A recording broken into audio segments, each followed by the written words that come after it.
Hello everyone and welcome back to my channel. This week I wanted to do a really quick Arches watercolor paper review, and I do want to apologize if my voice sounds weird. I'm still getting over a cold from a couple weeks ago. This week I wanted to talk about the Arches watercolor paper, and I think this review would actually be better if I start by telling you a little bit about my style and how I like to paint. I think that will help a little bit more in understanding my thoughts on this paper.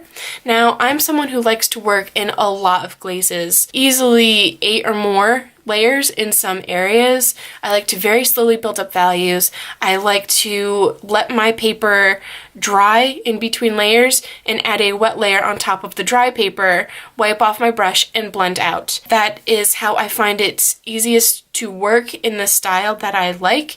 I'm able to get very smooth layers, very soft blending, and it's a technique that I like to use in all of my paintings. That is just how I personally do my blending. I'm not someone who likes to do wet on wet and add all of my paint and try to get an effect that is close to the finished look. It's just not a strong suit of mine. I wanted to start with some pros of this paper. The paper holds up really well to sketching, drawing, and erasing. I found that I was able to draw on the paper very well, which is something I like to do. I'm not the kind of person that likes to transfer my drawings. I feel like I lose a lot of character by doing that. So a paper that holds up really well to that kind of abuse, I really appreciate. The paper does have two sides. If you are new to watercolor, the sides of this paper can be a little confusing just because if you're trying to find what is technically the correct side, I feel like it's just too smooth for the work that I like to do. It feels not quite like a cold press. It kind of feels somewhere between hot and cold press. I know some people, they find that hot press is a little too smooth, and cold press, they don't always like the texture in the paper. So some people may actually really end up liking that you're kind of in this bit of a middle ground between the two. But my paper does have the Arches logo stamped on the smoother side, and from what I've read, that is the correct side. So me personally, I do prefer the wrong side of the paper. So I would say that for yourself, you just play with it and see which side that you like better. I'm sure that is strictly a preference, but the paper is sized throughout. So theoretically, you would be able to easily use this paper on either side.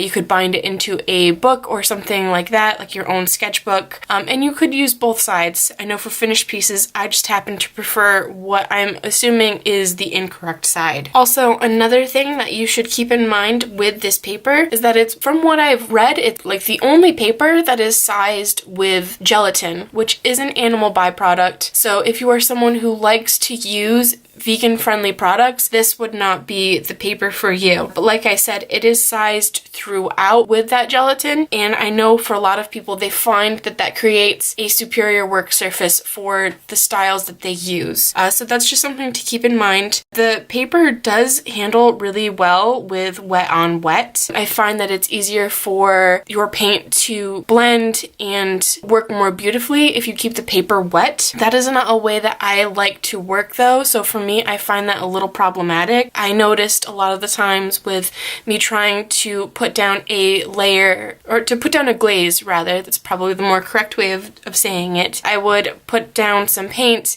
and then rinse off my brush and then come back through and blend it out. And I found that I just couldn't do that with this paper, especially with the wet on dry techniques that I usually do. And I do this across all papers and all different paint brands.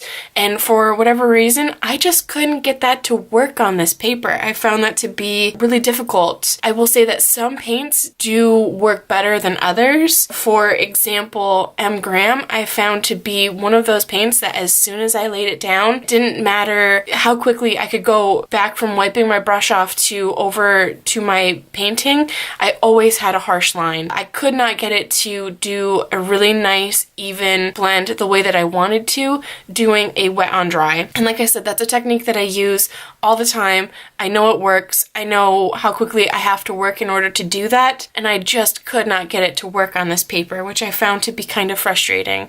However, if you are working wet on wet, you're able to get that gradation and that blending really well. So that's something to just kind of keep in mind. If you want those really soft blends, you have to do it wet on wet. I noticed that this paper dried really, really slowly. So when I was working with it and I noticed that it was almost entirely dry, or what felt mostly dry, that I could kind of start working on other areas to kind of not necessarily have it be wet on dry or wet and wet, but somewhere in between. When I added paint to the paper, it spidered out, and that was a look that I really, really didn't like. Just very spidery, very veiny, very unattractive when you're going for a certain look that happens to be very, very smooth. I'm sure if you're going for something maybe a bit more organic, or you want to have that kind of look in your painting, maybe it's more abstract, or you want to really highlight the characteristics of watercolor in your piece,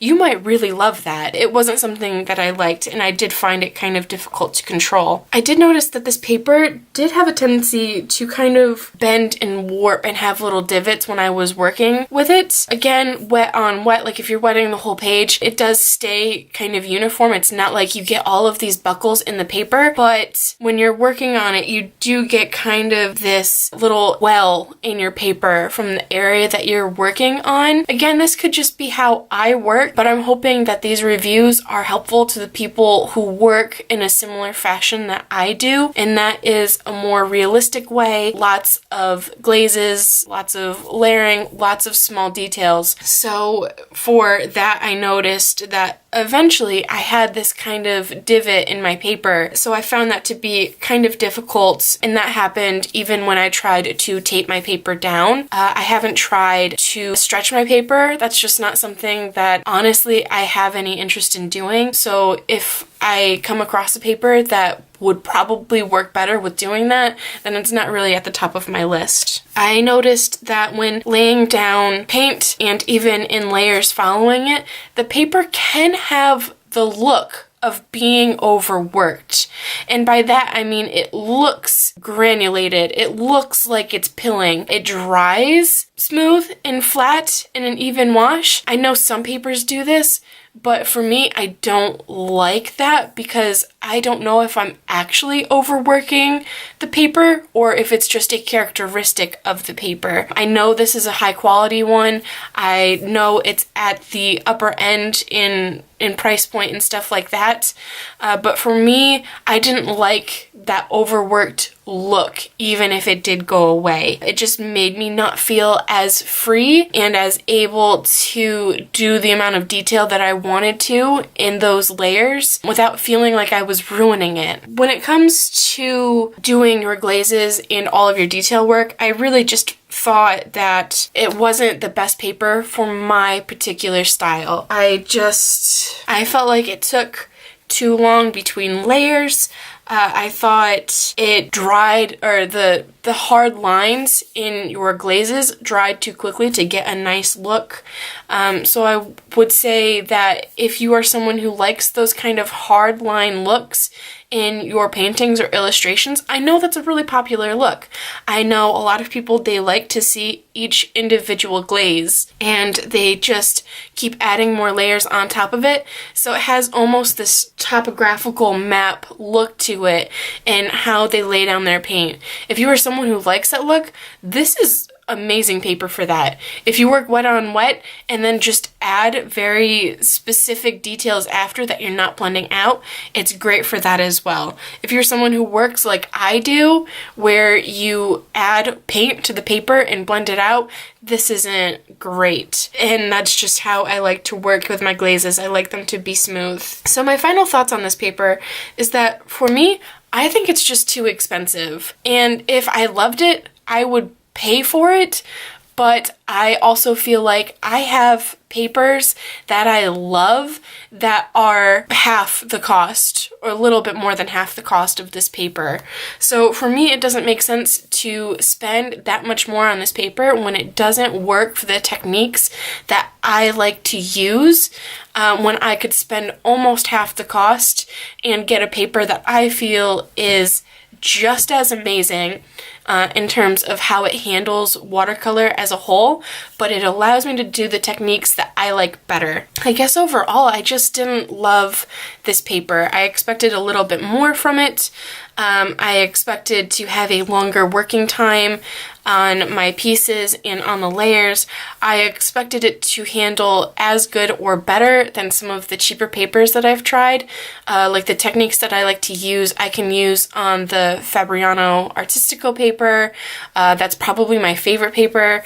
I can do it on the B 100% cotton paper, on fluid paper. All of those work really well for me in my style. So to spend so much more on this paper and not have it do what I wanted it to do, it's just not worth it for me. But again, you might like that. So those are my final thoughts on the Arches watercolor paper. Like I said, this paper may work great for a lot of people. I know that it is an industry standard and that a lot of people swear by this paper. But I know that I've also seen in various forums and groups online and just people commenting saying that they just don't like Arches as much as other people and as much as they had hoped that they would. And I hope that this video kind of helps you understand maybe some reasons why you may not like it, and that it is okay to not like a paper. Not liking a paper that is a quality like Arches doesn't mean that you're using the wrong supplies. It doesn't mean that you have to upgrade all of your paints and paper or brushes or whatever. It could just mean that a paper doesn't suit your style, and that is okay. Learning the difference between having inexpensive materials that aren't working well for your current skill level and choosing supplies that help you be the best artist that you can be in working with products that make your job easier as an artist is very different. Like you always want to be able to create. You want your supplies to help you in the end. You want your supplies to aid you as an artist. They don't necessarily make the artist, but they help. And at the end of the day, you want your supplies to help you. If you find that you are working with inexpensive supplies and you are getting the results that you want, don't feel like you have to upgrade in order to be using all of the same supplies as other people. If they work for you, if they're doing great, that's fine. If you go all the way up to the most expensive paper and you're finding that you don't love it, it's not working the way you expected, it doesn't necessarily mean that you are doing anything wrong. It may just mean that you have to find another paper that works for you. And if it happens to be cheaper, then yay, that's great, because now you get to save some money. Like I said, the paper I like is still 100% cotton. It's sized very well.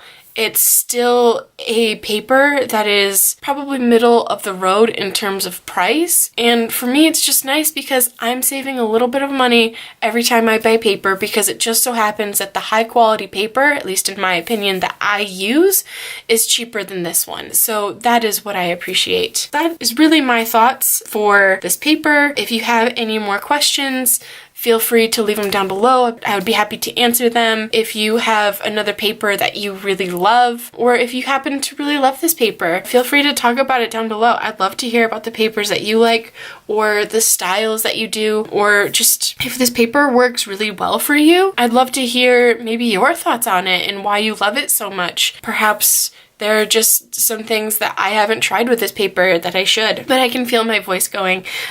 So thank you all so much for watching and for being here. I hope you enjoyed this video, and I will talk to you in the next one. Bye!